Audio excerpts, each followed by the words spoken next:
আজকে উত্তরবঙ্গের ঐতিহ্যবাহী শাকের ঝোল রাঁধবো। উত্তরবঙ্গের স্টাইলে শাকগুলো ভালো করে ধুয়ে নিছি। এবার দিয়ে দিলাম কয়েকটা মরিচ, অল্প কিছু পেঁয়াজ, পানি, শাকের ঝোল। আর দিয়ে দেবো স্বাদ মতো লবণ।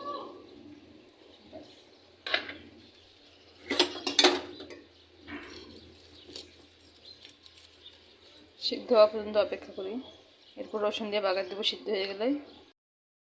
শাকটা অনেকটা কমে গেছে, এবার একটু নেড়ে চেড়ে দিব। 10 থেকে 15 মিনিট অপেক্ষা করলে শাকটা অনেকটা কমে যাবে।